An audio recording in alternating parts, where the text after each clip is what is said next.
lorsque ce sujet m'a été proposé, un sujet comme ça rentre dans un cadre général qui est le suivant. Sachez que la précédente conférence avait pour sujet l'athéisme. Les prochaines porteront sur l'humanisme, le pluralisme, le relativisme, voilà, l'hédonisme, le mondialisme, on en reparlera. Et donc c'est toutes ces philosophies en isme que nous allons essayer d'analyser. C'est principalement le pasteur Carl Johnson qui fera ces conférences. Il m'a laissé le soin de faire celle sur le scientisme.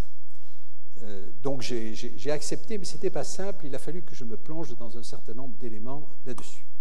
Alors, première des choses, je vais me fixer un temps parce qu'on peut parler beaucoup et sur beaucoup de sujets, donc autant vous laisser l'opportunité de poser des questions. Si à un moment donné, vous ne me suivez plus, parce qu'on me l'a déjà dit, parce que je vais trop vite, trop loin, dans des choses que vous ne comprenez pas, et ça peut être le cas parce qu'effectivement, la science, c'est un domaine très vaste. À ce moment-là, dans la salle, vous savez, comme dans un temps mort, hein, d'accord? Donc je comprendrai bien volontiers qu'à ce moment-là, je redescendrai à un autre niveau, même si ce sera certainement moins juste, mais certainement plus compréhensible. À la science, les réponses. La question que l'on se pose est une question... Je vais donc vous proposer quelques définitions. Alors, si vous êtes un peu loin, n'hésitez pas à venir. Si vous n'arrivez pas à lire, j'ai essayé de faire gros sur l'écran. Je le lirai moi-même. Donc, la définition du scientisme. Le scientisme n'est pas la science, hein, on est bien d'accord, et vous allez comprendre pourquoi le scientisme veut organiser scientifiquement l'humanité. C'est une confiance, alors j'ai mis foi, parce que curieux hein, de mélanger, mais je le fais volontairement, dans l'application des principes et méthodes de la science moderne. Et on sera amené à parler de ces principes et méthodes. Alors, la science expérimentale a priorité sur les formes plus anciennes de référence, et c'est là où le sujet va blesser, sur la révélation, les révélations religieuses, les superstitions, les traditions et les coutumes. Donc c'est ça le scientisme. C'est organiser la société en fonction des connaissances scientifiques, et cela au-delà de ce que peuvent être les révélations religieuses en particulier. Les idées latentes dans le scientisme sont les suivantes. La science donc engloberait la philosophie et la métaphysique dans la recherche de solutions aux grands problèmes éthiques et moraux. Et la science porterait en elle la solution aux souffrances de l'humanité. Il conviendrait d'appliquer les méthodes des sciences exactes aux sciences humaines et sociales. Vous comprenez que le scientisme n'est pas la science, le scientisme est une philosophie. Et cette philosophie a pour but d'appliquer les méthodes scientifiques à tous les domaines de la vie et de l'organisation, y compris les sciences humaines et sociales. Alors, le plan de cette conférence en 8 points sera le suivant. Le premier, c'est comment sont nés la science et le scientisme. Et je ferai un bref rappel historique, mais ça me paraît nécessaire. Ensuite, nous allons parler du développement des sciences. Et je citerai quelques exemples, parce que aujourd'hui, on se rend compte qu'il y a un gap qui est en train de se creuser et qui m'inquiète à titre personnel entre ceux qui comprennent un peu la science et ceux qui ne le comprennent pas. Et on parlera de ce faux conflit science-foi, parce que j'estime que c'est un faux conflit, et je vous dirai pourquoi. Et ensuite, nous parlerons des critiques envers la philosophie scientiste. Ça m'amènera à vous parler de post-vérité et de la montée. Alors j'ai inventé 2 mots. Peut-être que j'ai eu tort, mais finalement, ça ne fait rien. On est entre nous, si ça ne vous plaît pas, vous me le direz. J'ai appelé ça le post-scientisme moderne et le technologisme. Et vous comprendrez pourquoi, parce que ça va nous amener au transhumanisme, que j'ai déjà traité, et donc là, je serai plus bref si vous le souhaitez, et je reviendrai à un retour à la fois, la Bible et le sens de nos existences. Ça va ? Pour l'instant, c'est... Alors, j'aime bien ce montage. Alors, j'aime bien ce montage pour diverses raisons. C'est que vous voyez là, au travers... Je vais essayer de prendre... c'est peut-être le seul endroit où j'aurais besoin d'un pointeur. Où est-ce qu'il est? J'aurais dû le sortir avant. Le voilà.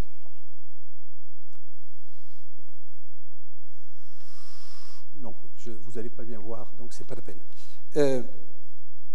C'est la conception du monde telle qu'elle existait au moment où la Bible a été écrite, où la Genèse a été écrite.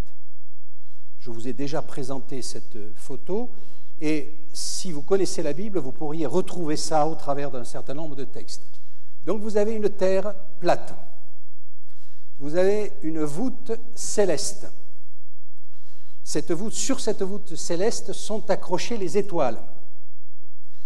Et au-dessus de cette voûte céleste, vous avez les anges et vous avez Dieu en haut. Cette terre plate repose sur des colonnes. Si vous prenez le texte biblique, vous verrez qu'il y a des colonnes. À un moment donné, il est fait mention de colonnes qui reposent sur la terre. Les gens ne se posaient pas trop de questions sur quoi reposaient les colonnes, d'ailleurs. Mais bon, ça fait partie d'un esprit scientifique qui n'était pas du tout existant à ce moment-là. Vous avez de l'eau en bas et de l'eau en haut. Et vous avez deux luminaires particuliers, le soleil et la lune, qui sont là. Ça, c'est la représentation du monde telle qu'elle était au moment où la Bible a été écrite. Et remarquez que ça correspond à ce que les yeux pouvaient voir. La terre était plate, il y avait de l'eau à la frange, le peuple juif était un peuple de la terre, et vous aviez une voûte céleste, d'ailleurs on l'appelle encore voûte céleste, sur lesquelles vous aviez des étoiles qui semblaient fixes, enfin qui semblaient tourner, comme cette voûte, tourner, puisque la nuit vous voyez cette voûte tourner. Et donc ça correspondait assez bien à ça. Et est arrivé le premier problème, la première problématique entre ces concepts qui étaient ceux qui vont aller jusqu'en 1500 environ. C'est-à-dire que jusqu'en 1500, la notion de science n'existe pas, il n'y a que des concepts véhiculés par les religieux, et c'est un concept comme je vous l'ai décrit. Et les religieux étaient à la fois porteurs de la partie théologique et de la partie que l'on qualifierait aujourd'hui de scientifique, c'est-à-dire de la vision du monde tel qu'il pouvait l'avoir. En 1500 apparaît un homme, alors connu, c'est Galilée. Et Galilée dit, eh bien, le concept que vous aviez avant, c'est pas vrai. C'est pas vrai parce qu'il se trouve qu'avec ma lunette, on peut voir effectivement que le Soleil est au centre et que la Terre tourne autour du Soleil et ainsi de suite. Scandale énorme. Il a failli y laisser la peau, vous vous souvenez, il a abjuré, il aurait dit en bougonnant, mais finalement, elle tourne. Donc, mentalement, il n'y croyait pas, mais souvenez-vous de ça. Il avait encore des étoiles fixes, vous voyez, tout autour, là-haut, parce que les étoiles paraissaient quelque chose de fixe par rapport à ça. Alors, à partir de maintenant, sachez qu'apparaît un homme que les Français aiment bien, Descartes, les cartésiens. Il est contemporain de Galilée, il faut le savoir. Et lui, il va donner les fondements de ce que va être la science. Et ces fondements sont les suivants. L'homme peut accéder à la connaissance universelle par la raison. C'est-à-dire que maintenant, on ne va plus faire appel à des concepts qui sont écrits dans de vieux grimoires, mais on va réfléchir à la question. C'est ce qu'avait fait Galilée. C'est au travers de ce qu'il avait vu et de ce qu'il avait observé et de la raison. Deuxième, l'homme est une substance pensante. Vous vous souvenez, je pense donc je suis en latin. Les latinistes connaissent ça. Cogito ergo sum. Je pense donc je suis. C'est de Descartes ça. Et l'homme peut s'appuyer sur la raison seule et n'a pas besoin des lumières de la foi pour accéder à la connaissance. En d'autres termes, si vous voulez connaître quelque chose, découvrir quelque chose, eh bien faites appel à votre intelligence, à votre raison, et n'utilisez pas des concepts qui, finalement, sont peut-être sujets à caution. Ne rien accepter comme vrai si j'ai la possibilité de le mettre en doute. On me dit la Terre est plate, désolé, je peux le mettre en doute, donc je ne l'accepte pas. Et je vais vérifier que la Terre est plate. diviser les problèmes en petites parcelles, donc ça c'était son idée, hein. Quand il y a un grand problème, je le divise en petits morceaux, je résous chacun des problèmes, et ce qui me permet d'avoir un raisonnement global. C'est le principe de fonctionnement de la science, sachez-le. Et ce qu'il y a, c'est que voilà ce qu'elle a produit. Alors, je vous propose ceci, ça s'appelle puissance de 10. Ça va les puissances de 10? On va aller de 10 fois plus en 10 fois plus, en montant et en descendant. Alors, on va faire un voyage dans l'univers en sautant les distances de 10 en 10, et on commence avec le 10 puissance 0. Hein, voilà, ça fait 1 mètre. Et puis on va augmenter, et puis ensuite on va repartir en arrière pour descendre. Donc on va aller dans l'infiniment grand, et on va ensuite aller dans l'infiniment petit. Pourquoi je vous propose ça? C'est parce que, vous allez voir, on découvre un certain nombre de choses. Voilà le mètre, c'est une forêt. Je grandis, je passe, on s'élève, nous sommes à 10 mètres de haut. On est monté à 100 mètres. On le fait depuis un petit avion. Là, je suis à 1 km d'altitude. Je monte à 10 km. Je suis au-dessus de, je ne sais plus, de la Floride, je crois. Voilà. À 100 km. 100 km, ça commence à être à l'altitude de satellite. C'est ça que l'on voit. Là, je suis à 1000 mètres. 1000 km d'altitude. À 10 000 km, voilà ce que je vois, la Terre. Je grandis. 100 000 km. Ça, ce sont des choses que l'on peut voir déjà par des satellites. À partir de maintenant, nous allons avoir des images de, j'allais dire, de synthèse. À 10 millions de kilomètres, on est une partie de l'orbite de la Terre. 100 millions de kilomètres, on voit les orbites, vous savez, de Galilée, là. Hein, voilà, évidemment, on les a dessinées. 10 milliards de kilomètres. Là, on voit le système solaire. Ça va? On grandit. Le trillon, c'est 1 milliard. Hein, 1 milliard de kilomètres, notre Soleil n'est plus qu'un petit point.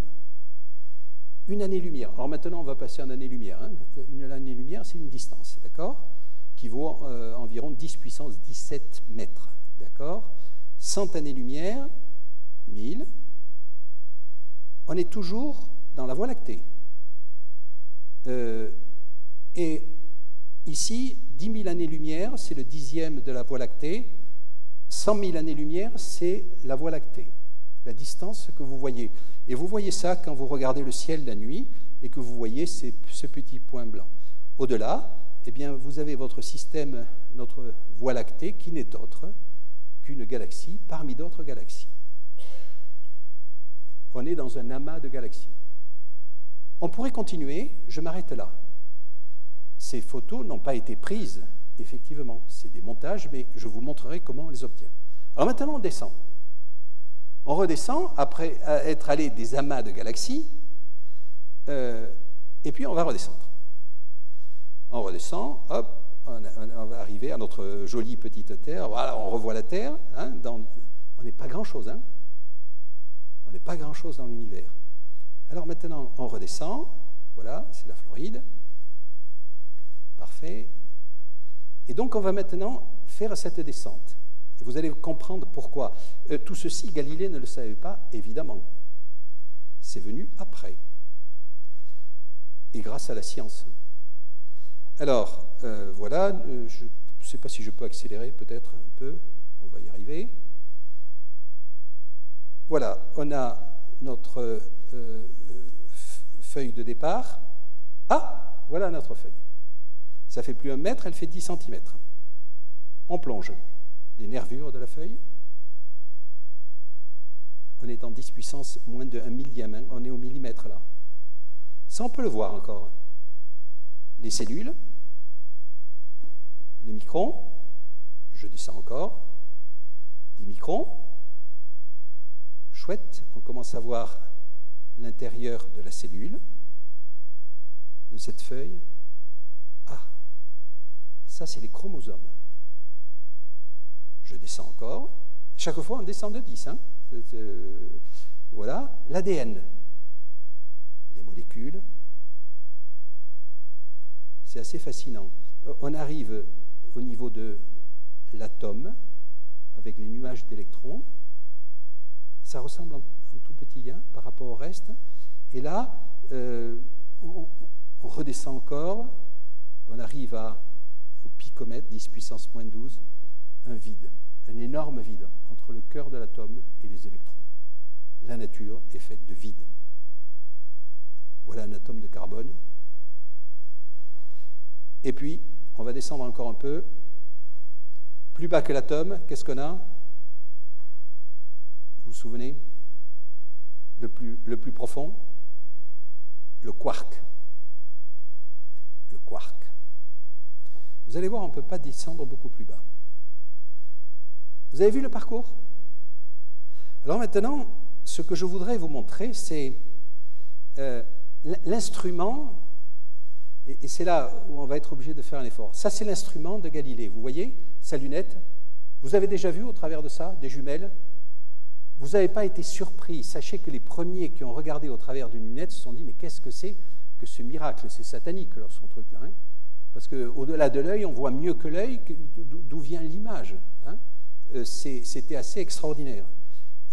Bon, maintenant, n'importe quel cours de physique, voilà, je refais de la physique en ce moment. Bon, on fait les lentilles, le truc, c'est classique, ça se voit en terminale. Mais voilà l'instrument qui permet de voir à très long terme. Vous savez ce que c'est ça? Ce sont des radiotélescopes. C'est-à-dire que ce que l'on va capter, ce ne sont même plus les photons, parce qu'il n'y en a plus assez, de la lumière, c'est les ondes radio. Et pour arriver à amplifier le système, je ne sais pas si vous voyez, il y a toute une rangée de télescopes qui sont mis en parallèle et qui sont en interférence. Ce que l'on commence à voir de l'univers n'est pas ce que nous voyons avec les yeux, mais avec des instruments. Je vous dis ça parce que c'est important. Voilà un microscope. Vous avez certainement utilisé un microscope dans votre vie. L'image est toujours faite avec des photons, de la lumière.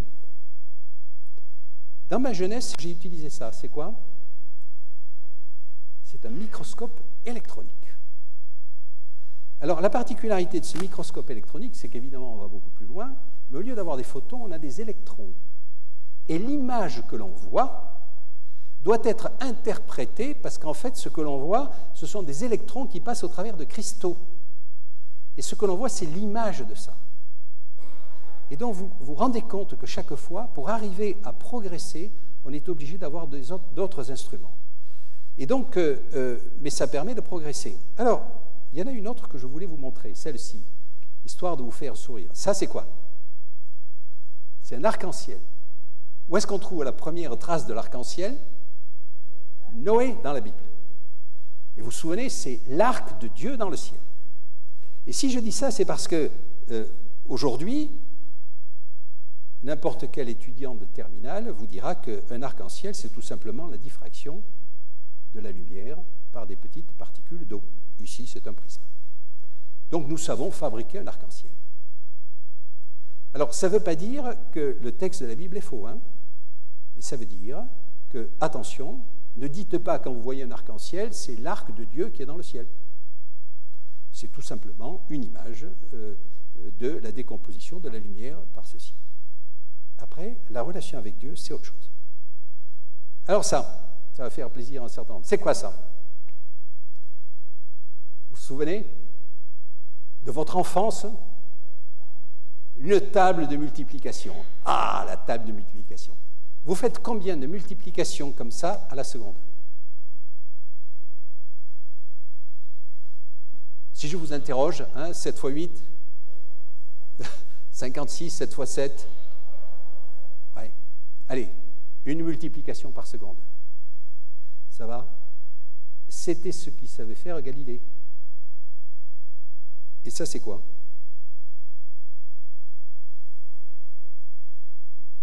J'ai les bonnes réponses sur ma droite. C'est un ordinateur quantique. Combien de multiplications par seconde? Ben oui, mais vous avez raison, c'est fabuleux.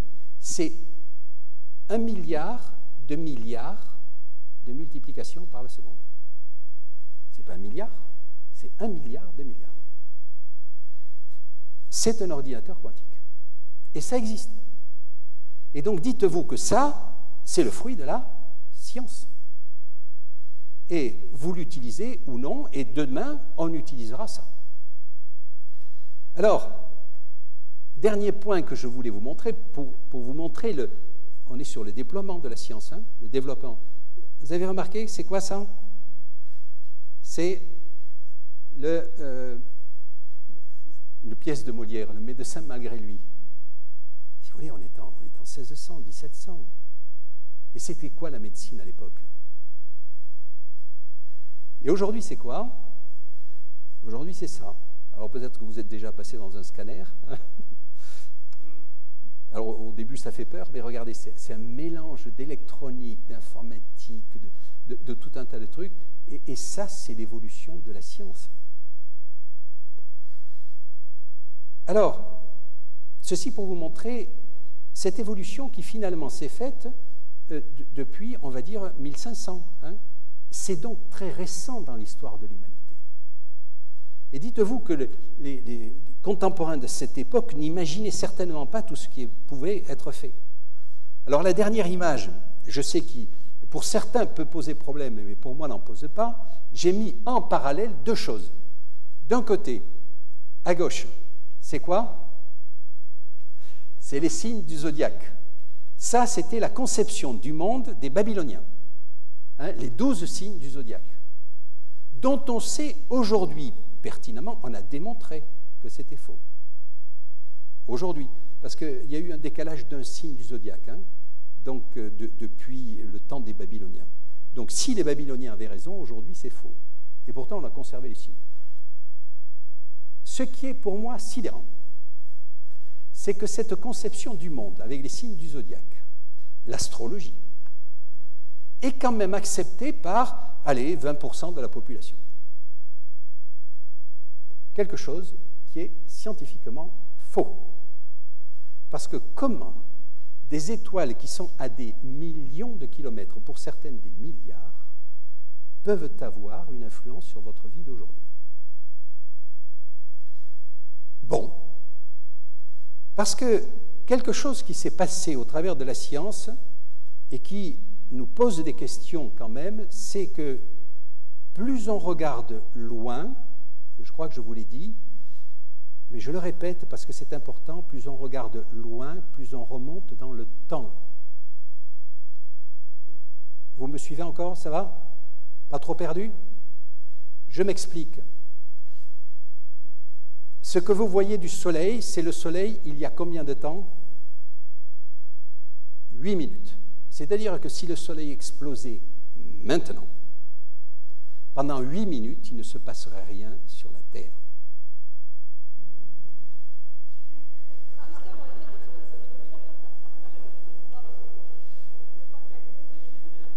Est-ce que c'est l'orage ou est-ce que c'est une grenade assourdissante? C'est les Champs-Élysées qui sont pas loin. Bon.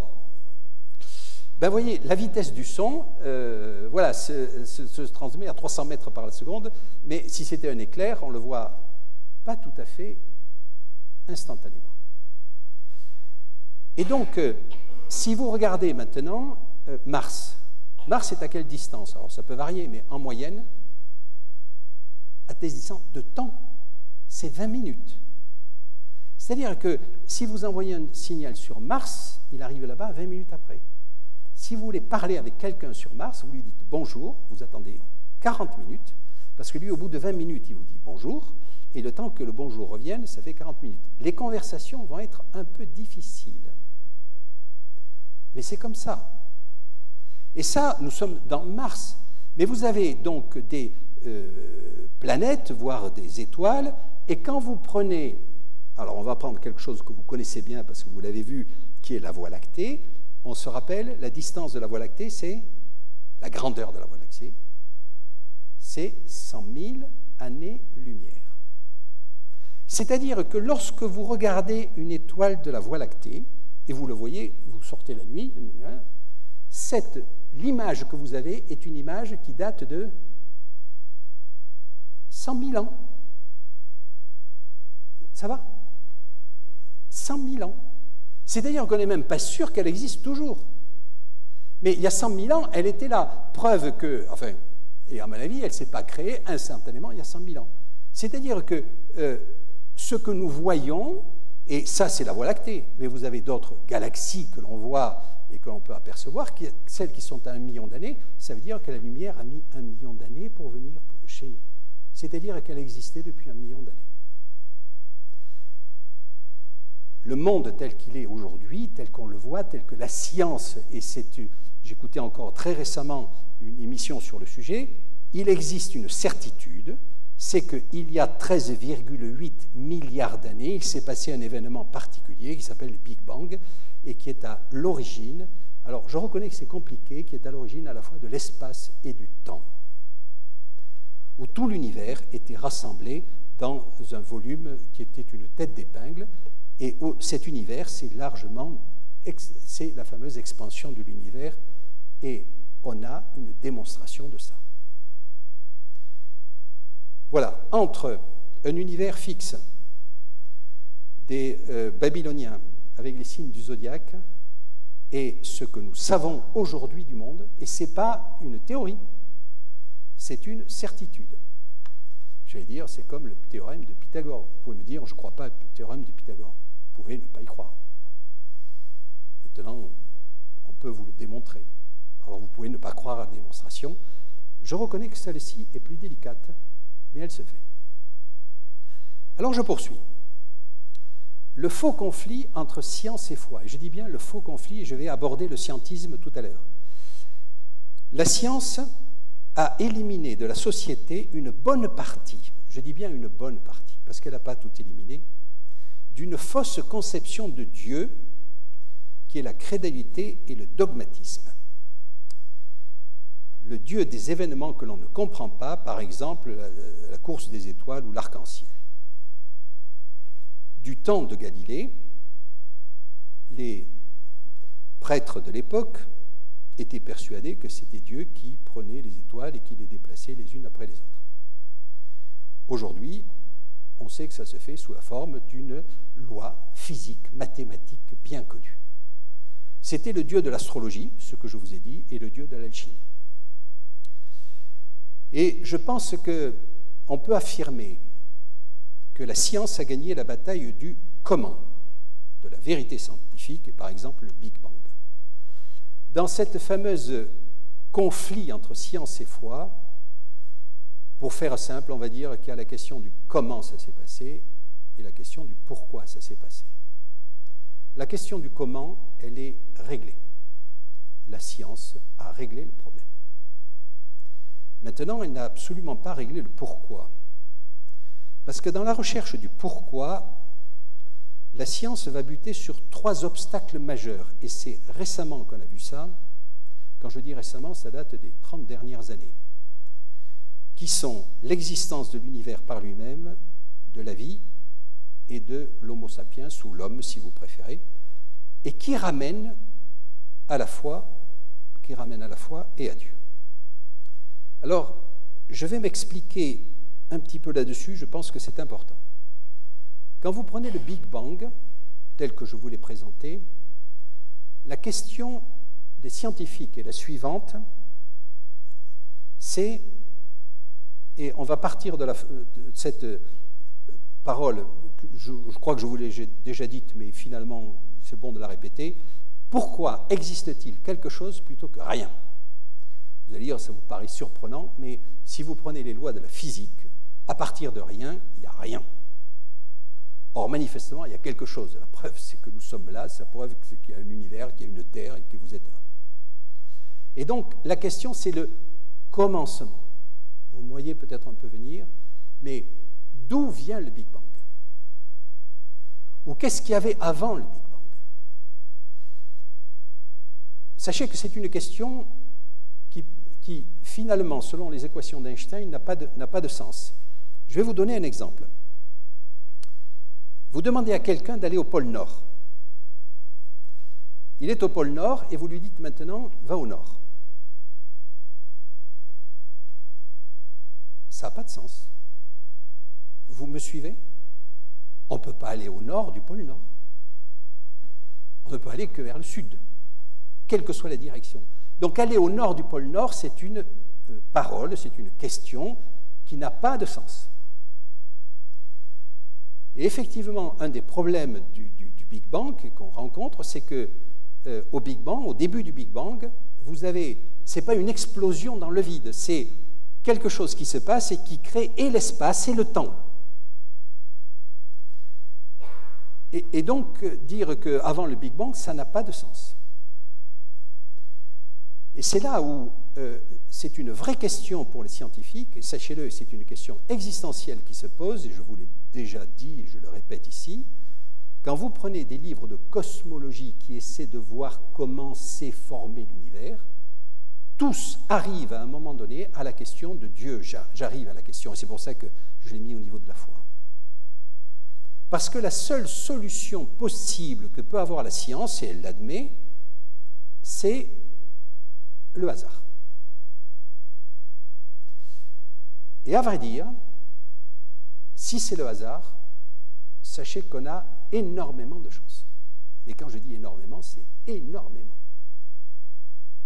Et donc, on en arrive à cette situation tout à fait étrange, c'est qu'un scientifique, pour expliquer le Big Bang sans faire appel à Dieu, est obligé d'avoir la foi dans un hasard terriblement heureux.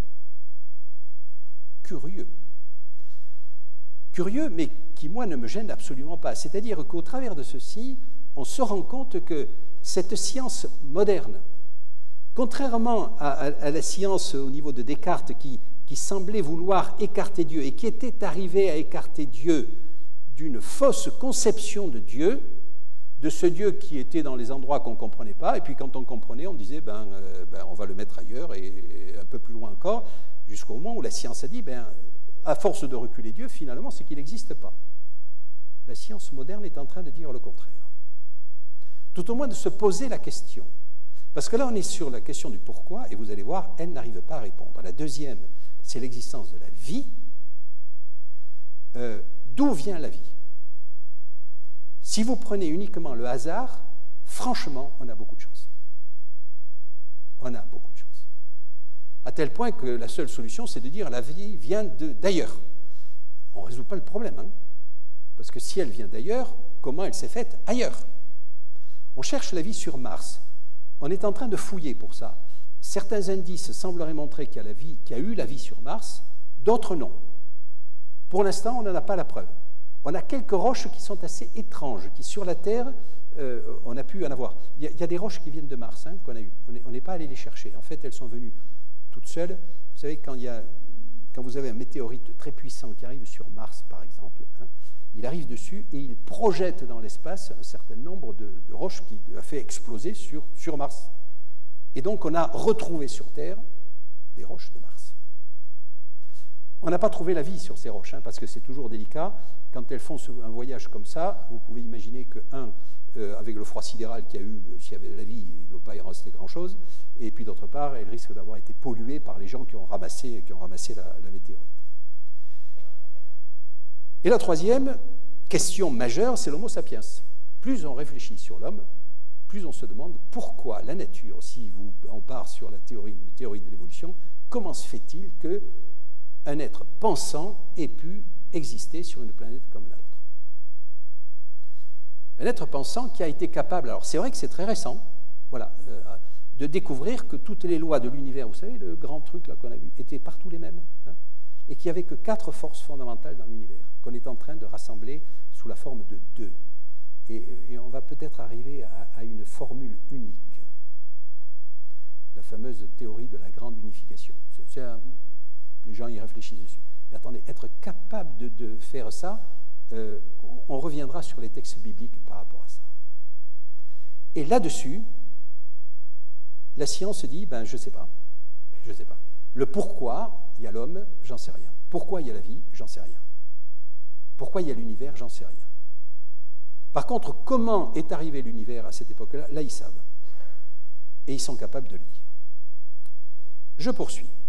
Alors maintenant, on va faire des une critique du scientisme. On est d'accord? J'attaque maintenant la philosophie scientifique, la philosophie scientiste. La première des choses de cette science moderne, alors encore une fois, ça date d'il y a 50, 60 ans, si vous voulez, pas plus, où la science elle-même a déclaré, a démontré qu'elle avait un certain nombre de limites. On a cru pendant longtemps que la science allait pouvoir tout découvrir, tout faire, et finalement, elle a donné des limites.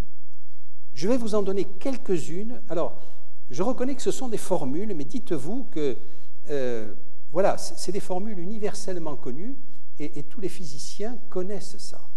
Et donc, dites-vous que ce langage mathématique a été largement diffusé et fait certainement, c'est certainement une des puissances de la physique. Alors, la première, relativité, vous la voyez? E égale mc2. Ah, formule d'Einstein. Alors, qu'est-ce qu'elle dit, cette formule? Et on commence à voir ça, y compris dans les livres de terminale. J'étais assez surpris, mais on le voit. Ça veut dire, vous vous souvenez de mon truc, vous prenez voilà, ce demi-litre d'eau, y a là-dedans assez d'énergie pour alimenter la France en électricité pendant 6 mois. Voilà. C'est ça que dit Einstein. Et c'est vrai, c'est pas une boutade. Bon, on ne sait pas l'extraire encore. On recherche. Mais la formule dit que c'est vrai, en partie c'est vrai. La chose qu'elle dit, c'est la chose suivante, c'est qu'on ne pourra jamais aller aussi vite que la lumière. C'est-à-dire que si une étoile se trouve à 1 million d'années-lumière, eh bien, il faudra 1 million d'années pour aller sur cette étoile, et encore, il faudrait qu'on aille à la vitesse de la lumière. Et donc, l'espace, et avec ses immenses dimensions, on se rend compte, n'est pas forcément fait pour l'homme. Et d'autre part, au travers de cette formule, des choses étranges. Le temps est relatif, vous vous souvenez de ça, hein? C'est-à-dire que, ne pouvant pas aller plus vite que la lumière, il y a des gens qui ont posé quand même le truc, voilà, j'ai une fusée qui va, une expérience de pensée, qui va presque à la vitesse de la lumière. Dans cette fusée, j'ai un homme avec une lampe torche. Et dans le sens de direction du déplacement, il allume un faisceau lumineux qui part évidemment à la vitesse de la lumière. Donc vitesse de la lumière plus vitesse de la lumière, ça fait, eh ben, ça fait la vitesse de la lumière. Et on l'a démontré. Ça paraît aberrant, si vous voulez. Et là, c'est là où Descartes doit s'arracher les cheveux en se disant, c'est pas, on le sent pas, quoi. Il y a quelque chose qui ne va pas. Et pourtant, c'est comme ça. La seule solution qu'on a trouvée pour l'expliquer, c'est quoi? C'est que l'espace se raccourcit pour lui. Hein. Donc, pour cette fusée, l'espace est plus court que... Je vous signale que dans un microscope électronique, on voit cet effet-là. Hein. C'est-à-dire que les électrons sont animés de la vitesse de la lumière, donc parcourent un chemin plus grand que ce que normalement ils devraient faire compte tenu de leur durée de vie. Premier truc. Donc, une limitation j'allais dire, physique que l'on voit, alors qu'on pouvait penser aller de plus en plus vite. Ben non, il y a une limitation. La deuxième, le principe d'incertitude, Heisenberg, vous en avez entendu parler, là aussi, c'est quelque chose de majeur. Heisenberg a dit on ne pourra pas descendre plus loin dans le infiniment petit que selon cette formule. Et c'est physique. Et l'explication de ça, c'est qu'on arrive à des niveaux de particules, je vous l'ai peut-être dit, mais c'est important parce qu'on pouvait penser que voilà, on allait découvrir de plus en plus bas, de plus en plus compliqué. Ben non, et de plus en plus petit, et ce n'est pas possible. On veut connaître la vitesse et le positionnement d'une particule, eh bien, le seul moyen qu'on a, c'est d'envoyer un photon. Un photon. Vous savez, la lumière, hein, c'est à la fois une onde, mais c'est des photons. Et si vous envoyez un photon, ben vous détruisez la particule. En d'autres termes, c'est comme vous êtes à côté d'une autoroute, vous êtes aveugle, mais vous avez un canon, et on vous demande de déterminer s'il y a des voitures qui passent. Et vous tirez en continu. Et vous récupérez les obus. Et le jour où vous n'avez plus l'obus, ben c'est qu'il y avait une voiture. Mais il n'y a plus de voiture. Il n'y a plus d'obus, il n'y a plus de voiture. et vous ne pouvez pas connaître la vitesse de la voiture. Mais vous connaissiez sa position. C'est pareil. Et donc ce principe-là devient, si vous voulez, est un élément important de la connaissance physique. Et alors le dernier point qui a révolutionné le concept, c'est le théorème d'incomplétude. Alors là aussi, lorsqu'il est sorti, il y a 2 ou 3 personnes qui ont dit « Mais attendez, ça va révolutionner complètement la pensée scientifique. » Et ils avaient raison, tout le monde ne l'a pas compris. Après coup, c'est bien un théorème. Je vous ai parlé de Gödel, vous vous souvenez, hein? Gödel dit « Il ne peut exister un système logique à la fois complet et cohérent. » Ou si vous préférez, et il a généralisé, la cause de l'existence de l'univers se trouve à l'extérieur de lui, il ne peut être ni temporel ni matériel. Si je le prends à un autre niveau, les mathématiques, qui sont quand même quelque chose qui soit un système logique quand même, que l'on pourrait imaginer complet et cohérent, eh bien, est basé sur des postulats indémontrables. Et il a généralisé cette fonction. Et ce qui est étrange, c'est que tout le système logique que nous avons est basé à un moment donné sur quelque chose de vrai, qui apparaît vrai, mais qui est indémontrable. Je vous fais un petit exemple, ça va? Ou je t'en mords là-dessus? Non? Ça va à peu près? Le postulat d'Euclide, ça vous dit quelque chose? Ne me dites pas, non, ça ne vous dit rien. Ça ne vous dit plus rien. Vous avez une droite, vous imaginez la droite? Allez, on va faire, vous imaginez la droite, vous imaginez un point qui est extérieur à cette droite? Combien de parallèles à la droite initiale vous pouvez faire passer par ce point? Une seule. Ça paraît vrai. S'il y en avait une autre, elle serait un peu penchée, donc elle la couperait quelque part. C'est un postulat. On a démontré que c'était indémontrable. Démontré que c'était indémontrable. C'est-à-dire que toute la géométrie que l'on appelle donc du postulat d'Euclide euclidienne est basée sur un postulat indémontrable. Bon, à partir de là, interdiction de me dire, donc du coup, je ne tente pas de démontrer le théorème de Pythagore. Hein, on est sur autre chose. Et la physique, Gödel généralise ça. Et si vous voulez, c'est impressionnant, parce que ça veut dire que tout système logique ne peut pas être totalement complet. Parfois, je dis ça à des théologiens, en leur disant, attention, le système logique que vous me proposez ne peut pas être complet et cohérent. Je ne sais pas s'ils me comprennent bien. C'était histoire de leur dire, attention, vous pensez avoir la vérité, mais dites-vous qu'il y a quelque chose qui ne va pas. Alors maintenant, la critique philosophique du scientisme. Donc on a vu là, non pas la critique de la science, hein, mais la limitation de la science. Maintenant, je passe à la critique du scientisme, de la philosophie. Alors, pourquoi cet impérialisme? C'est une question que je pose de la science sur les domaines de la pensée et de la conscience humaine.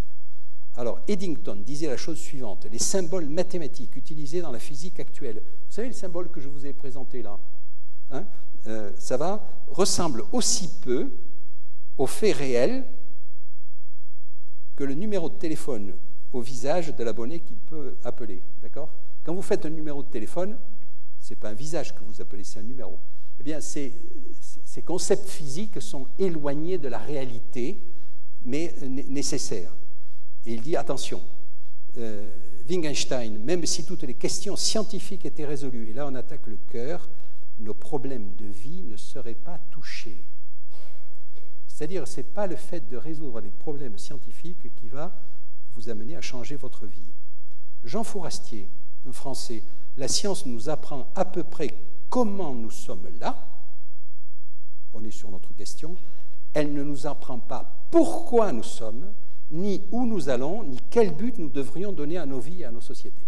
Donc on est là, c'est lui qui a le mieux décrit cette distinction entre le pourquoi et le comment. La science nous dit comment nous sommes là, mais elle ne nous dit pas pourquoi nous y sommes. Pourquoi vous êtes ici? Pourquoi je suis là? Et ça, c'est aussi les fondements de notre vie. Les fondements de la crise écologique, ça c'est un autre sujet, sont à rechercher dans le dualisme cartésien corps et esprit. C'est des citations que j'ai prises un peu comme ça, que j'ai trouvées sur le sujet. les conséquences des modes de vie des sociétés avancées conduisent à de graves dérèglements. Ça va, ça, hein? On a écouté les discours récents, hein, de Nicolas Hulot. Et Edgar Quinet, pourtant c'est vieux ce qu'il a dit quand il a dit ça. Aucune machine ne vous exemptera d'être homme. Une vieille dictée française dite par Edgar Quinet. Et remarquez combien, hein, c'est une machine comme ça ne vous exemptera pas d'être homme à un moment donné. Combien il avait raison par anticipation. Alors, les dérives inacceptables du scientisme. Et la dérive a été la négation de l'humain. Je fais de la politique, j'assume. Hein. Le stalinisme, qui était une planification scientifique par les élites, qui va se faire au détriment du peuple. 20 à 30 millions de morts. Le fascisme, la Shoah, la chimie au profit du génocide. Je schématise, mais voilà. Le capitalisme sauvage, là je m'engage. C'est le darwinisme appliqué à la société tout entière. Les plus gros doivent bouffer les plus forts, et doivent bouffer les plus petits, et les plus petits disparaissent au profit des plus gros. C'est Darwin, et c'est le capitalisme sauvage. La destruction de la planète, conséquence de l'égoïsme individuel ou collectif, le réchauffement climatique, le continent de plastique, j'en passe et des meilleurs. Ça, ce sont des dérives du scientisme. On vit dans une société dans laquelle on va consommer, après tout un peu, la science nous a montré qu'on pouvait avoir de l'électricité, du chauffage, machin, du pétrole bien et pas cher qu'on sait utiliser, et les autres, on s'en moque. On va le payer très cher. Alors du coup, face à la complexité du monde tel que vous le voyez, et puis je n'ai pas non plus trop parlé, mais on le comprend, arrive quelque chose qui, moi, me chagrine maintenant beaucoup. Ça s'appelle ces post-vérités, comme des réponses simplistes à des situations complexes. Alors, c'est vrai que voilà, notre président a, paraît-il, une pensée complexe, et je crois que c'est vrai, mais la plupart de nos contemporains aiment bien les réponses simples. Et tout ce qui est simple est faux.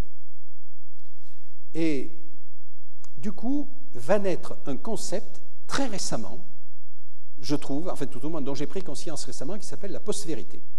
Alors la post-vérité fait référence à des circonstances dans lesquelles les faits objectifs, on pourrait dire scientifiques, hein, ont moins d'influence pour modeler l'opinion publique que les appels à l'émotion, aux opinions personnelles et au dogmatisme. Et je vous cite des exemples où ces post-vérités se sont manifestées récents, et ils sont cités, le Brexit. Les informations qui ont été données n'étaient pas scientifiquement vraies, mais faisaient appel à l'émotion, et ça a fait basculer. Les élections américaines, des sociétés ont analysé le comportement des gens qui pouvaient basculer, et du coup, leur ont fait passer un certain nombre de messages pour les faire basculer. Manipulation de l'opinion. Le Dieselgate aussi, l'astrologie. Alors ça, j'ai une haine particulière contre l'astrologie, vous l'avez compris. Mais voilà, comment se fait-il que l'astrologie puisse encore passer? C'est une post-vérité. Mais voilà, c'est tellement rassurant de lire voilà, son signe astrologique. Voilà. Vous remarquez qu'ils sont écrits à la chaîne, hein, enfin, vous le savez peut-être, hein, il y a des gens qui sont payés pour les écrire, et il faut qu'ils soient toujours assez neutres pour que les gens puissent s'y retrouver, et toujours avec un élément un peu positif. Il me semble qu'un jour, je vous ai fait l'exercice ici, voilà, d'écrire vos thèmes astrologiques, c'est assez amusant. Alors, je vais prendre un sujet qui aussi peut être délicat, mais je crois qu'il faut le dire. Dans ces post-vérités, c'est l'interprétation abusive des Écritures prétendant justifier. Donc je dis bien une interprétation abusive des Écritures, la Bible, hein, prétendant justifier la terre plate, le racisme, l'esclavage, les guerres de religion, la théologie de la prospérité. Terriblement surprenant, allez sur Internet et tapez terre plate. J'y suis allé. Je me suis dit, c'est pas possible. Il n'y a personne qui doit penser que la Terre est plate. Ben, détrompez-vous. Détrompez-vous. Et ces gens se réfèrent à la Bible. Hein. Et ces gens se réfèrent à la Bible. Alors vous avez beau leur dire, mais attendez, on a quand même pris des photos de la Terre dans tous les sens, il y a des satellites qui tournent autour. Rien à faire. On est dans la post-vérité. Ils sont partis dans l'idée d'une interprétation abusive et ils ne sortent pas de cette interprétation. Le problème dont ils ne se rendent pas compte, c'est que du coup, ça détruit la confiance que vous pouvez avoir dans la Bible. Parce qu'en termes de logique pure, si quelqu'un vous dit « la Bible me dit que la Terre est plate », et qui va vous faire un des raisonnements derrière, mais partant de cette hypothèse, qui manifestement est une hypothèse fausse, tout ce qu'il va dire derrière n'a aucun sens. Et m'écarte, parce que je dis, attends, si on est capable de faire dire ça à la Bible, éloignons-nous de ce livre. Et donc finalement, attention, parce qu'au travers de ceci, et on a justifié le racisme, l'esclavage, en son temps, heureusement moins, mais quand même, il y a encore pas très longtemps aux États-Unis, il y avait la ségrégation. Et elle se faisait avec des gens qui étudiaient la Bible. Hein. Et donc, on était dans des post-vérités. Alors, j'ai cru pendant longtemps, mais je suis en train de changer d'avis, que, voilà, le problème était réglé, la science avait réglé le problème du comment, la foi avait réglé le problème du pourquoi, ou tout au moins tenté de répondre au problème du pourquoi, et que le scientisme, c'était fini. Donc cette philosophie qui voilà, utilisait la science comme moyen, eh bien, j'en suis moins sûr, et je voudrais parler de ça avec vous, et puis vous aurez certainement des questions. Je dis les développements récents inquiétants. Alors je l'ai appelé le post-scientisme et le technologisme. Alors pourquoi le post-scientisme? Parce que je croyais le scientisme mort, et je crois qu'il est en train de revenir.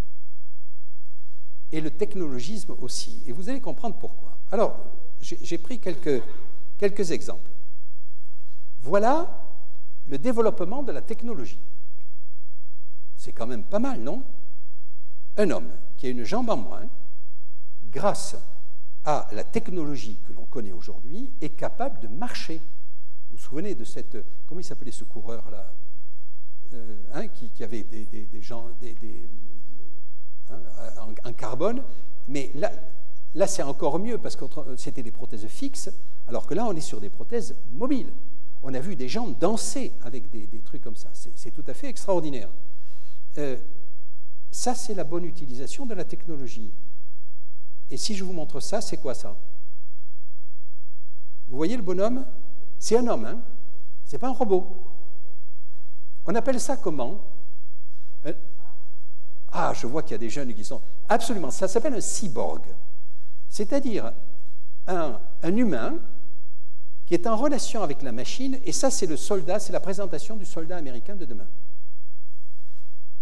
Alors, le soldat américain de demain, outre le casque qu'il a, outre l'arme, je ne sais pas très bien ce qu'elle est, a un ensemble d'équipements qui fait qu'il est capable de porter des poids beaucoup plus importants que... j'allais dire, c'est un homme augmenté, parce qu'il va pouvoir porter des poids au travers, vous voyez, de ses genouillères, de ses jambes qui ont été renforcées à l'extérieur. C'est donc une armature extérieure qui n'est pas l'armure classique qui était lourde, qui protégeait certes des flèches, mais là, non seulement elle est lourde, mais elle peut se porter elle-même grâce à des batteries qui vont se trouver à l'intérieur. Et il est en dialogue permanent avec le reste de la troupe, il a un système qui lui permet de voir de nuit, et ainsi de suite. Donc, un cyborg. Et cyborg, C-Y, c'est ça? Bon. Il n'y a pas que ça. L'évolution de la technologie aussi. Je reprends mon fameux E égale MC2, qui peut être une source d'énergie pour l'humanité, considérable. Si on arrivait, je vous rappelle, l'électricité, machin, avec ça, bon. Mais le problème, c'est qu'on en a fait ce qui est à côté. Et avec ça, avec la bombe atomique, on est capable de détruire la vie sur la Terre complètement. Voilà. On le sait. Et c'est une angoisse qui existe et qui malheureusement renaît. La fameuse technologie GPS, ça va? Alors, IA, histoire de... On va en parler tout à l'heure. IA, ça veut dire... Ah ben ça y est, vous êtes bien branchés. Intelligence artificielle. C'est fantastique, l'intelligence artificielle. Hein? Les progrès qu'on va pouvoir faire avec l'intelligence artificielle sont absolument extraordinaires. On va en parler. C'est le cumul d'expériences de toute une population pour arriver à un truc. Et à droite, je vous ai mis quoi?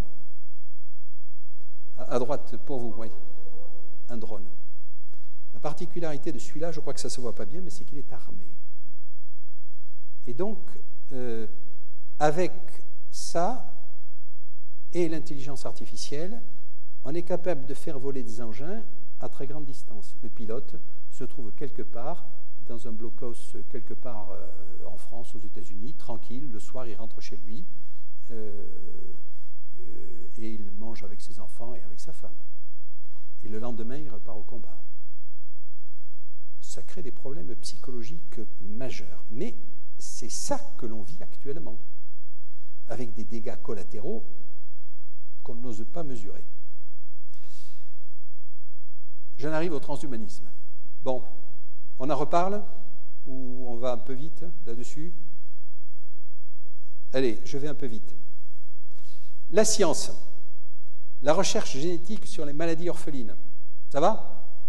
C'est plutôt sympa quand même. Non? Et à côté, c'est quoi? C'est des clones. Clones de mammifères. Vous avez entendu la dernière nouvelle il y a 3 jours. En Chine, ce n'est pas des clones, hein? Mais ce médecin affirme qu'il a changé les gènes d'enfants. C'est-à-dire qu'il est en train de changer les gènes de toutes les générations futures. Juste pour vous dire, ça peut être tout à fait extraordinaire, ça peut conduire à des dérives. Personne n'est sûr, même s'il a été interdit dans la communauté scientifique de faire des clones humains. Êtes-vous sûr qu'il n'existe pas déjà des clones humains en Chine ou en Corée du Nord? Alors, théorie du complot, peut-être, mais physiquement, c'est possible. Parce que si on arrive à cloner une vache, franchement, le clonage humain derrière, c'est pas très compliqué. Quand on a fait ça. Alors, l'évolution de l'Homo sapiens, omniscient, possibilité de réparer, construire molécule par molécule tout ce qu'il est possible d'imaginer dans le corps humain. Notre corps pourra être réparé en temps réel. Les effets n'ont pas encore été maîtrisés de ces nanoparticules. Un outil précieux, le microscope à effet tunnel, encore plus puissant que le microscope électronique, et création de nanomachines et nanorobots. Vous avez entendu parler de ça? L'avantage, c'est que voilà, vous avez malheureusement une tumeur dans le corps, le nanorobot va vous être introduit et va aller repérer voilà, la tumeur et ne va détruire que la tumeur, au lieu d'avoir une chimiothérapie qui envahit tout, une radiothérapie qui casse tout. Franchement, c'est super. Je poursuis. Biotechnologie. Le premier séquençage du génome humain coûte à 3 milliards d'euros. Vous vous souvenez, celui-ci, aujourd'hui, il coûte 3 000 euros et bientôt 100 euros. C'est-à-dire que vous envoyez un morceau de salive, un morceau de peau, et un laboratoire américain va vous donner votre génome humain. Le fameux CRISPR-Cas9. N'oubliez pas ce truc, vous en entendrez parler. Un pas de géant qui permet de couper et de coller l'ADN. C'est ce qui a été utilisé pour les 2 bébés chinois. C'est une technique qui va couper, vous savez, dans l'infiniment petit là, hein, on va couper au niveau des gènes, toc, on en coupe un, et on en remet un autre à la place. Pour votre information, il existe une société qui s'appelle Calico de Google qui rêve de l'immortalité et investit massivement. On parle de 2 à 3 milliards de dollars quand même. Hein. Donc une société aujourd'hui investit pour faire que la mort disparaisse. Vous vous rendez compte du problème éthique?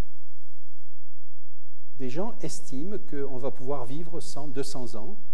J'ai entendu une conférence, alors le conférencier devait se faire plaisir, il s'est fait applaudir, c'est sûr, en disant, en regardant les plus jeunes, dans cette assistance, là, parmi les plus jeunes, je suis sûr qu'il y en a qui vivront 1000 ans.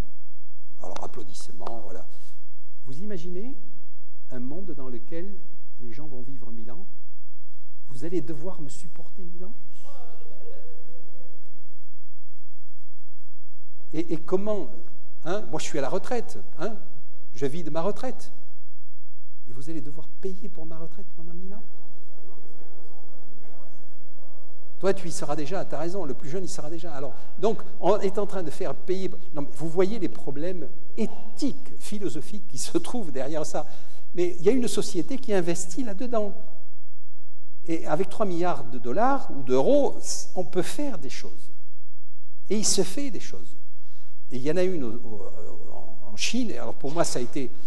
Mais c'est tout récent, qui cherche le génome du QI à 160.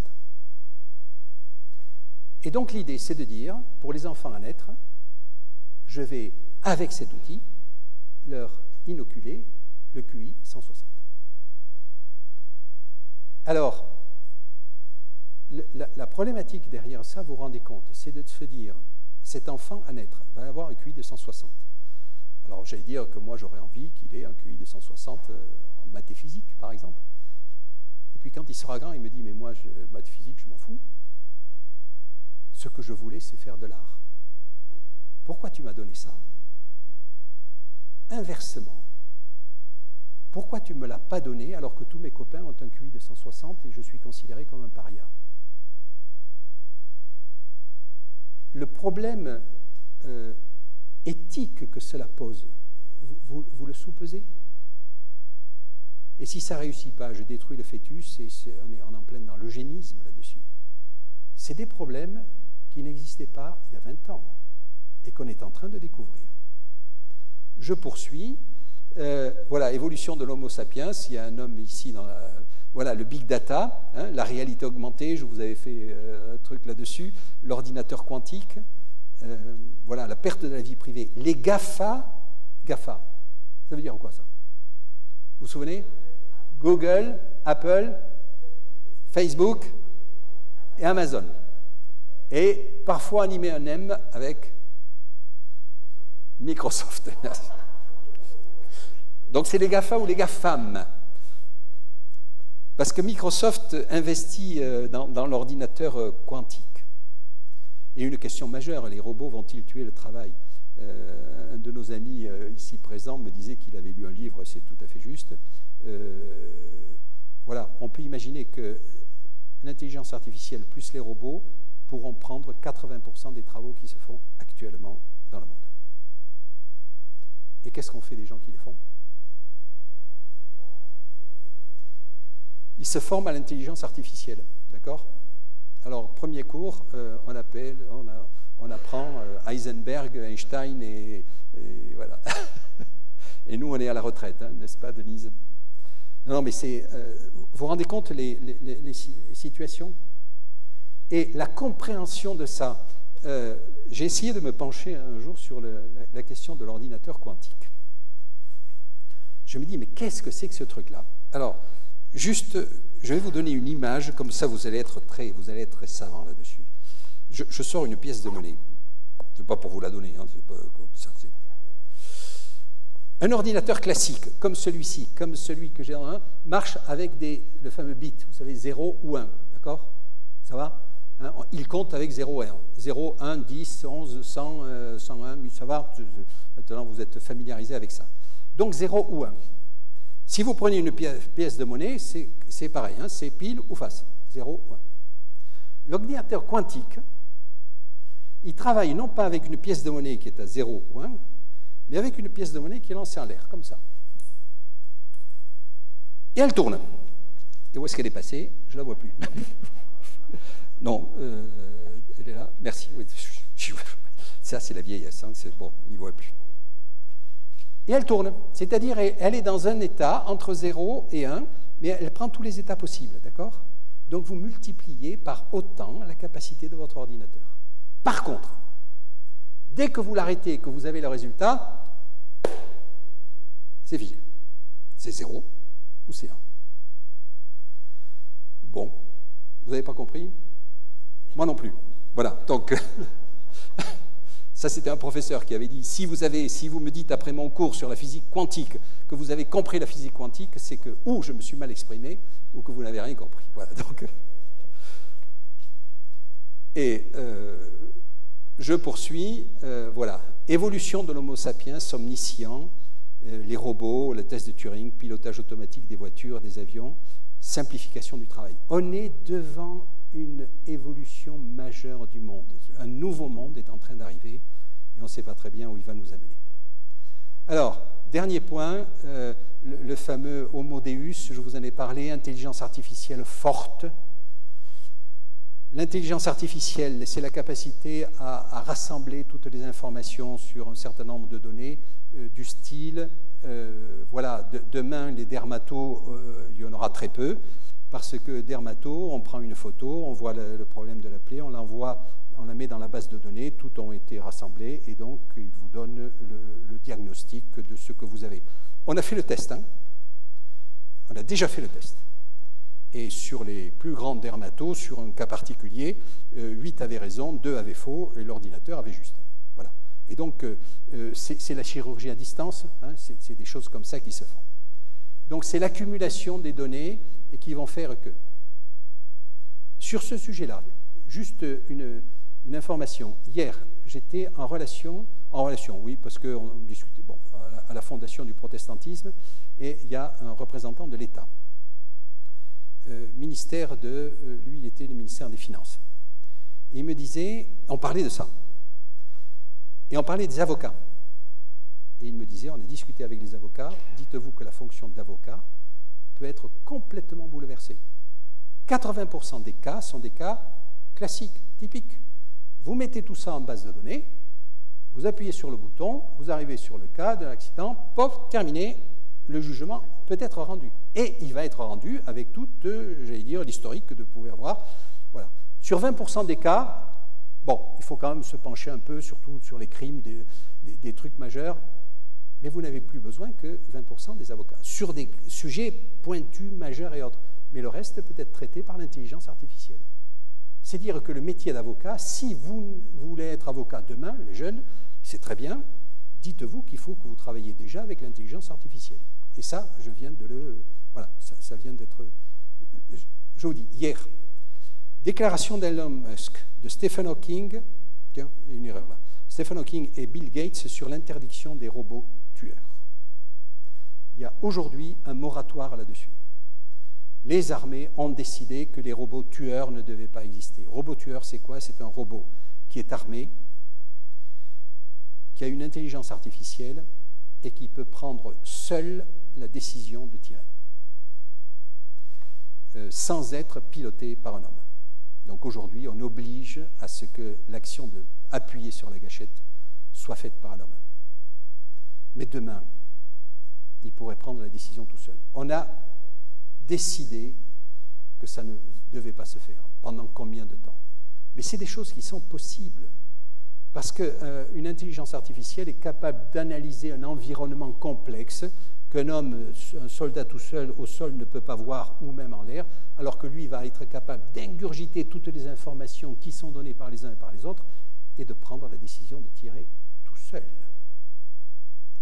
Alors risque-t-il de tirer de manière préventive? Et Stephen Hawking, que vous connaissez bien, qui vient de décéder, vous savez, l'homme... Hein, voilà. Alors, ça, c'est l'intelligence artificielle faible, c'est-à-dire celle qui accumule les connaissances.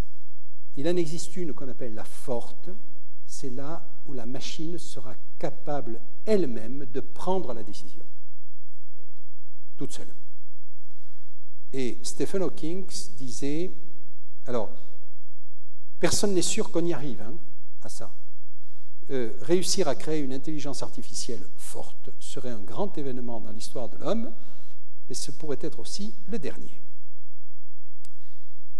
Parce qu'une intelligence artificielle forte pourrait décider de détruire tous les humains qui auraient envie de la supprimer et qu'on n'arriverait pas à maîtriser. Alors, dites-vous que des choses sont passées. Un ordinateur vainqueur du plus grand joueur d'échecs du monde, ça date de quand? 5-6 ans. Hein, on s'est dit, bon, le jeu d'échecs, très bien, allez, on doit pouvoir le maîtriser, mais le jeu de Go, qui est un jeu de stratégie, eh bien, ça y est, Google a mis au point un ordinateur qui a battu le meilleur joueur de Go du monde. Alors, est-ce de l'intelligence? On se dit, mais attendez, déjà jouer au Go, il faut quand même réfléchir un peu. Eh bien, il y a des machines qui vont plus vite. Mais il faut reconnaître que quand vous faites 1 milliard de multiplications par seconde, alors c'est pas tout à fait de l'intelligence. Bon, on peut aussi penser que cette intelligence humaine est différente. Et on va terminer là-dessus. Là, je vous en ai parlé. Le from chance to choice, hein, ça aussi c'est le problème éthique majeur. C'est de l'anglais, hein, du hasard au choix. Quand nos enfants sont nés, j'allais dire, les gènes qu'on leur a donnés, c'est par hasard. C'est par hasard. Voilà. Bon, il y en a un qui est là, il va bien. Demain, ça pourra être un choix. Et vous vous rendez compte le problème éthique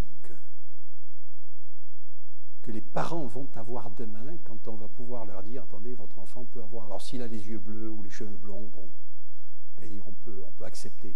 Garçon ou fille, ça commence à être gênant. Mais si demain on leur dit, il peut avoir un QI de 160, ou non. Réponse des Français, en moyenne, pas plus de 10 par an, 10% des parents seraient favorables. 30% des Chinois.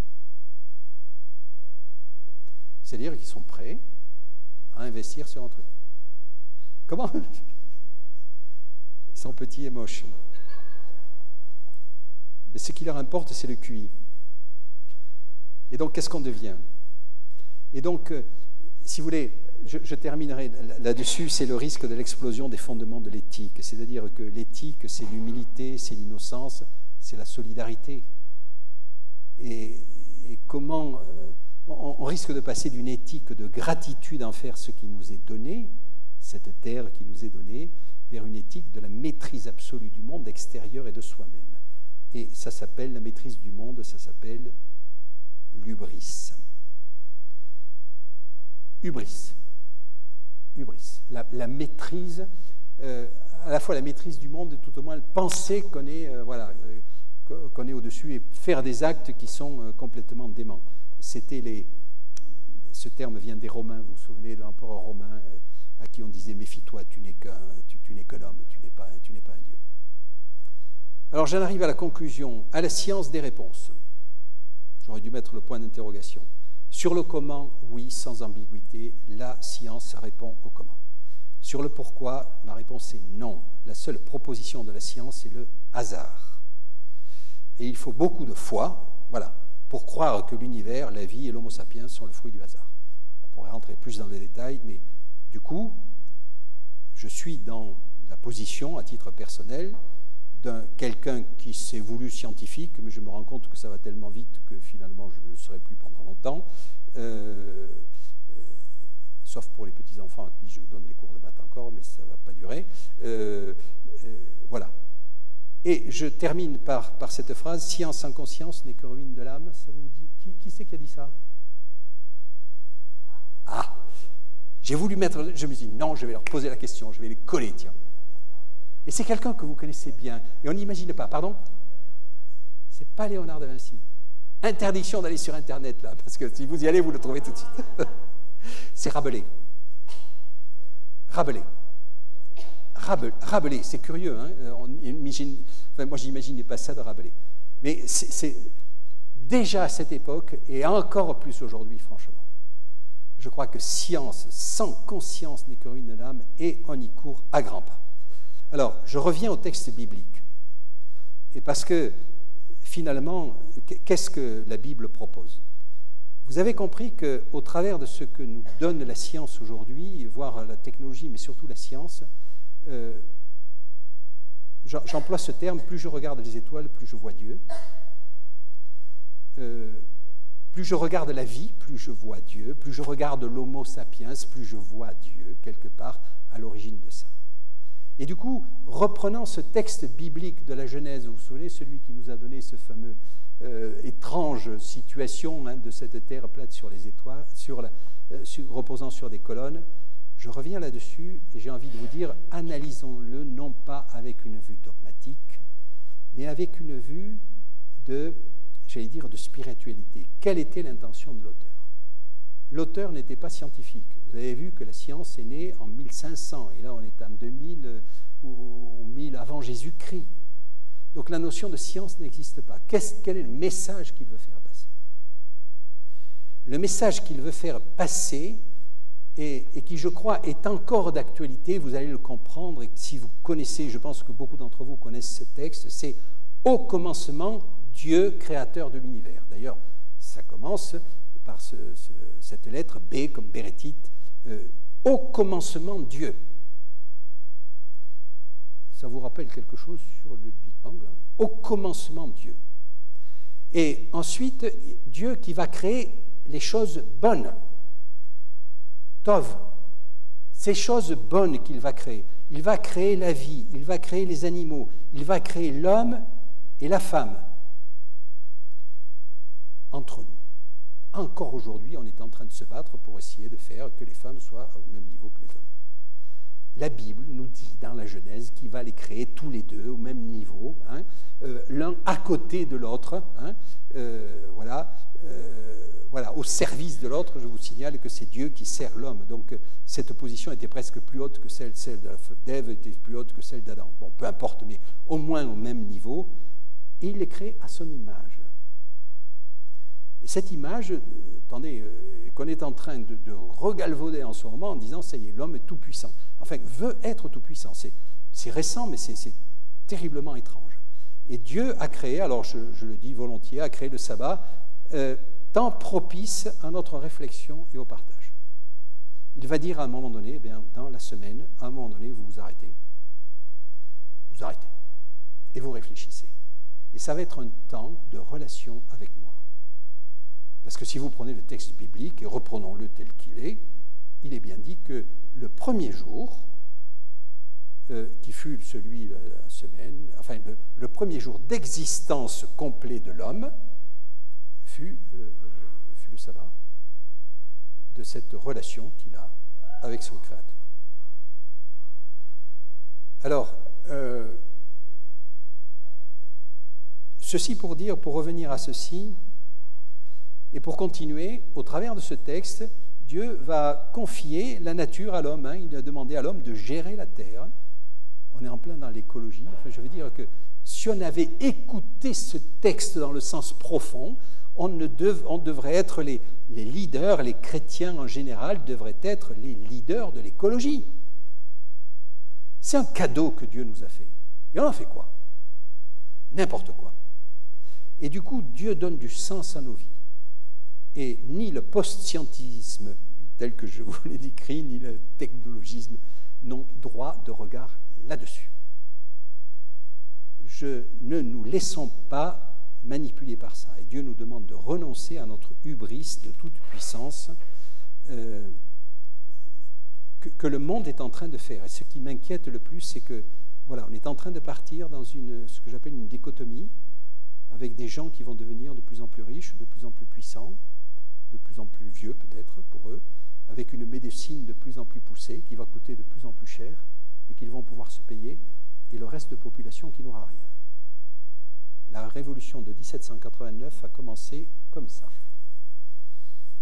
Est-ce qu'on est au début de 1789 au travers des Gilets jaunes? Je ne pressens rien, mais si vous voulez, cet écart qui est en train de se faire, de se creuser à toute vitesse, avec tout le problème de la robotisation mal maîtrisée, il faut absolument, j'allais dire, maîtriser ceci. Je vous conseille des livres, en particulier, c'est Luc Ferry qui a fait un remarquable sur le sujet en disant, au niveau de l'intelligence artificielle et de toutes ces technologies qui partent toutes en même temps. Et donc, autrefois, on pouvait bloquer un truc et arriver à quelque chose. Et là, ça part tellement dans tous les sens qu'on ne sait pas sur quoi se battre. Il faudrait se battre sur l'écologie, sur l'arrêt des recherches dans un certain nombre de domaines, tout au moins les maîtriser, éviter que ça ne serve de manière militaire. Et donc, voilà, je pense que le message de la bonne nouvelle garde plus que jamais sa pertinence. On aurait pu croire pendant un moment que voilà, la foi pouvait être reléguée quelque part au rang des archaïsmes. La science dit le contraire, finalement, ou tout au moins ne se prononce pas, et officiellement dit qu'elle ne peut pas se prononcer, même si on se rend compte que pas mal de scientifiques de haut niveau sont des croyants, pas forcément comme vous et moi, hein, mais ils sont des croyants parce qu'ils sont face à des sujets qui sont tellement magnifiques et que le hasard seul ne peut pas expliquer. Et ce message de la bonne nouvelle et du sens de nos existences, dites-vous, chers amis, que nous allons devoir en être des porteurs attentifs. Parce qu'autour de nous, ça va chahuter très fort. Si vous avez des questions à me poser sur tout ça, j'essaierai d'y répondre.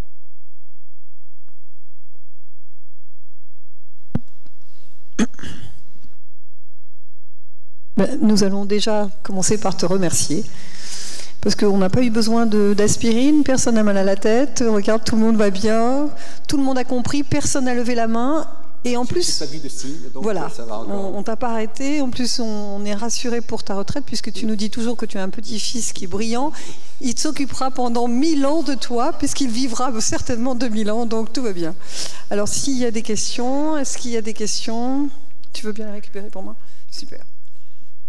Alors, merci pour cet exposé, tu vois, tout le monde est d'accord.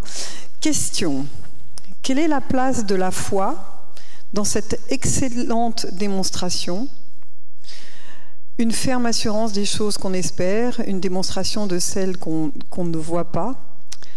Accumuler des connaissances, point d'interrogation, pourquoi? Quel est l'intérêt de savoir ou de ne pas savoir toute la science qui reste ici, qu'on le veuille ou pas, un mystère caché pendant des siècles? J'aurais envie de... Enfin, pour répondre à ceci, je comprends que... Enfin, vous comprenez ma passion pour la science, la physique. Bon, c'est vrai, historiquement, c'est quelque chose qui me plaît. Et je vous ai dit qu'au travers de cette recherche, j'ai vraiment l'impression de redécouvrir Dieu, hein, ou de voir, voilà, quand vous lisez aujourd'hui la science, je vais vous parler par exemple du principe anthropique. Ce principe anthropique, curieux, il y a de nombreux ouvrages là-dessus, disent mais l'univers semble avoir été organisé pour que la vie soit possible et que l'homme soit dedans. Alors vous me direz, c'est difficilement démontrable, c'est clair. Mais quand vous voyez, par exemple, le fait que la Terre n'est ni trop grosse ni trop petite, qu'il y a de l'eau liquide dessus, or que toute réaction chimique nécessite de l'eau, qu'elle se trouve à une distance où ce n'est ni de la glace ni de la vapeur, qu'on a encore une atmosphère, qu'on a un champ magnétique qui permet d'éviter les particules des rayons X ou des rayons gamma qui seraient capables de détruire la Terre. N'allez pas sur Mars, hein, ou sortez couvert, quoi, hein, parce que vous allez vous prendre des doses de rayons X et de rayons gamma, vous revenez, on peut en mourir, quoi. Hein. C'est d'ailleurs une des questions pour lesquelles on se demande s'il y a la vie sur Mars. Et donc, devant tout ça, la question c'est, vous savez, si la Terre était 1% plus proche du Soleil, hein, les océans se seraient évaporés. Si c'était 1% plus loin, les océans seraient de la glace. Franchement, on a de la chance, quoi. Et cette chance, c'est de l'entropie. Et quand j'analyse ça, quand je regarde ça, j'ai l'impression que je rencontre Dieu. C'est mon impression. Je ne vous demande pas de le vivre. On est bien d'accord. Mais donc, du coup, par rapport à ça, oui, la connaissance, alors, attention, l'apôtre Paul dit la connaissance enfle, hein, la charité édifie. Mais que vous ayez d'autres moyens de rencontrer Dieu, très bien. Je vais vous dire un secret. Quand je parle de ça, ma femme me dit qu'elle m'aime beaucoup. Mais je ne suis pas sûr qu'elle qu'elle comprenne bien.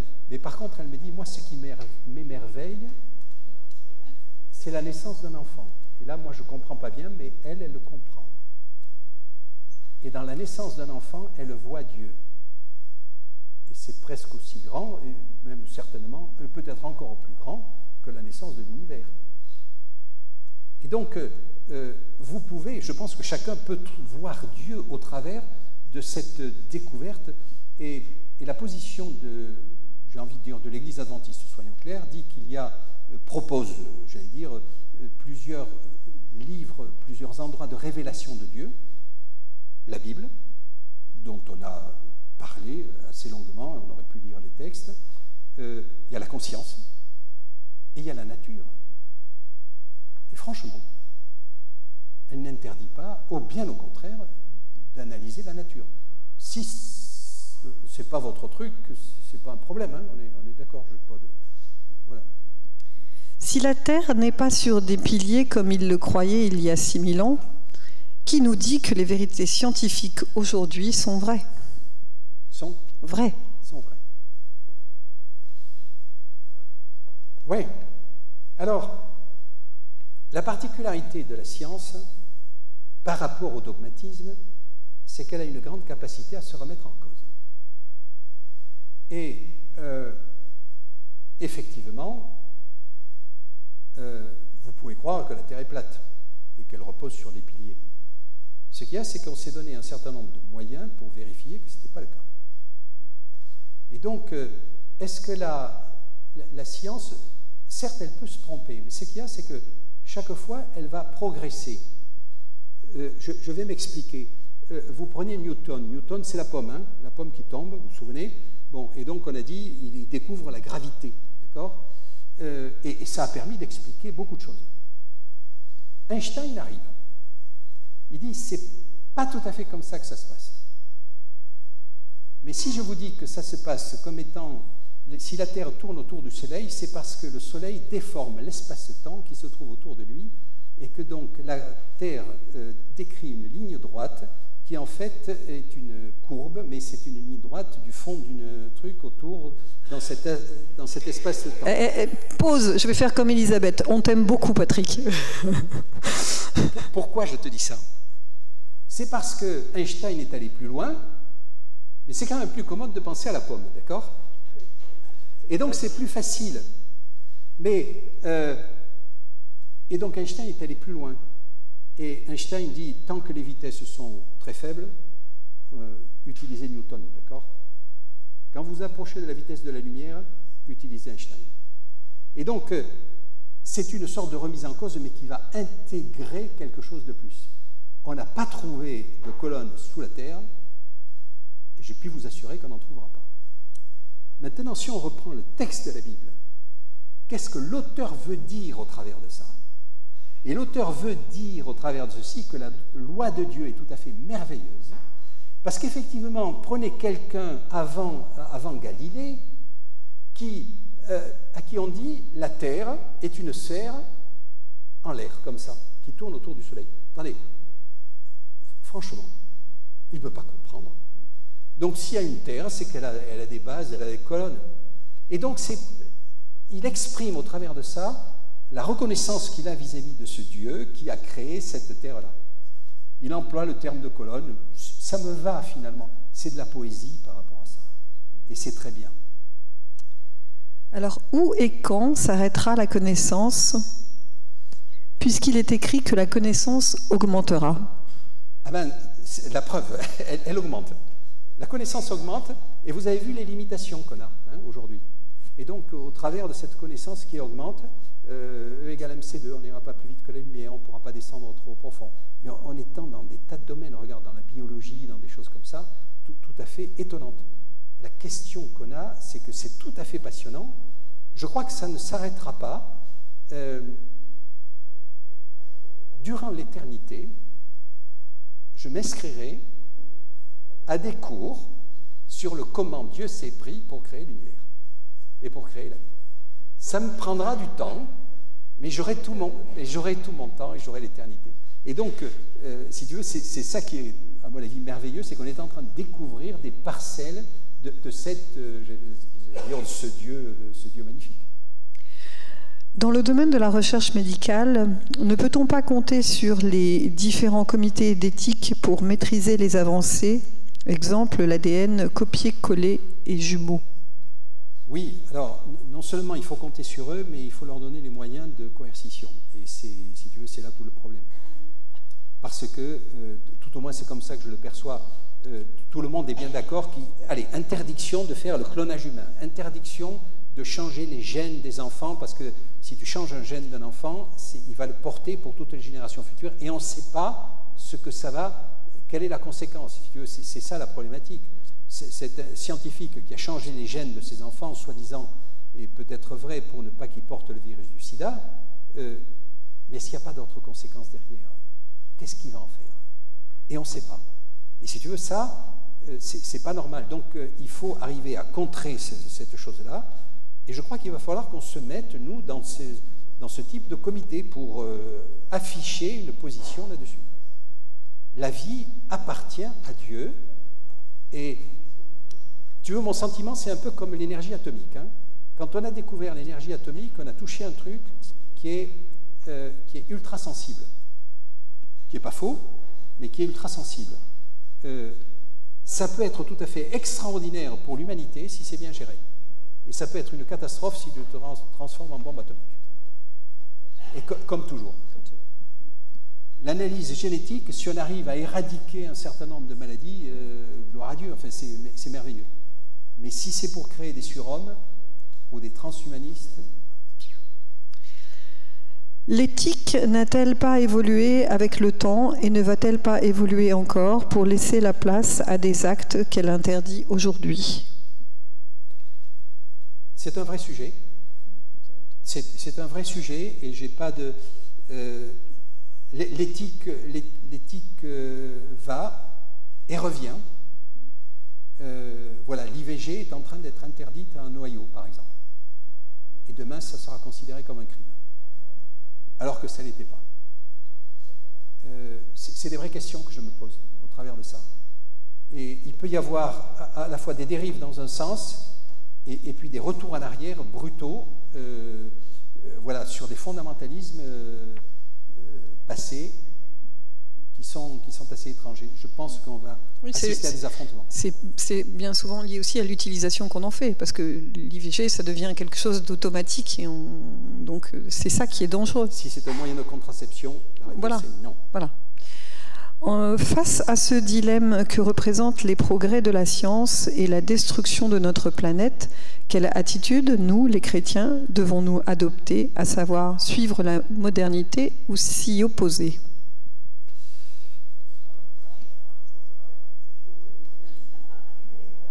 J'ai envie de vous dire, et je répète, alors je vais répondre peut-être pas comme mon auditeur l'entend, nous sommes attendus, nous, chrétiens, au tournant.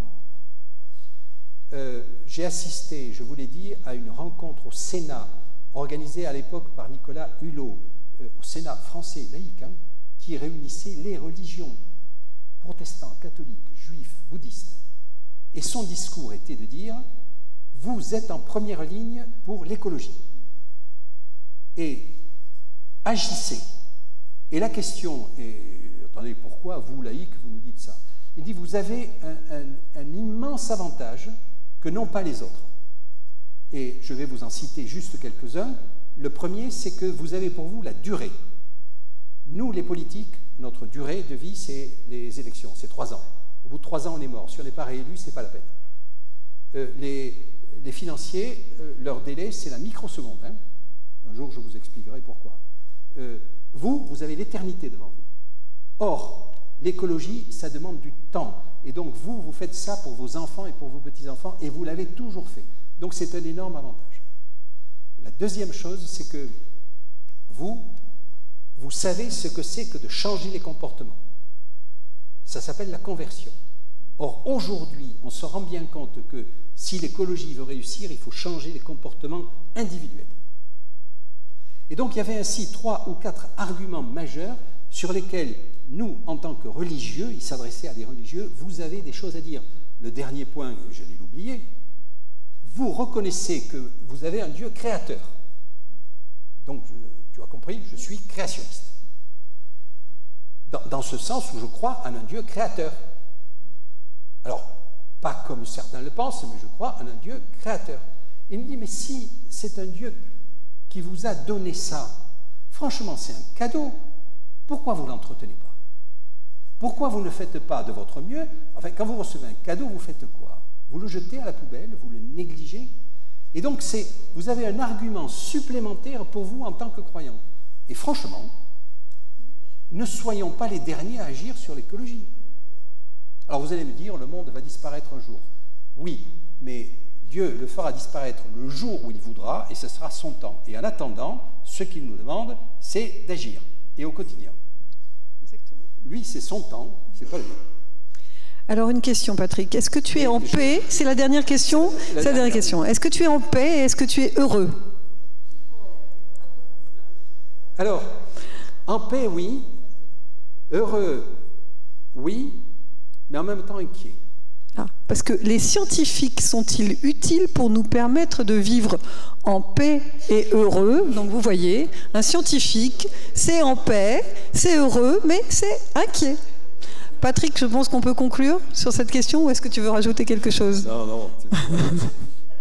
Oui, je suis heureux parce que j'ai un Dieu créateur, c'est clair, qui donne un sens à ma vie. Et ça, dites-vous que pour les non-croyants, l'avenir est très angoissant. Hein. L'avenir est très angoissant. Pour moi, il n'est pas angoissant. Je sais que Dieu est présent.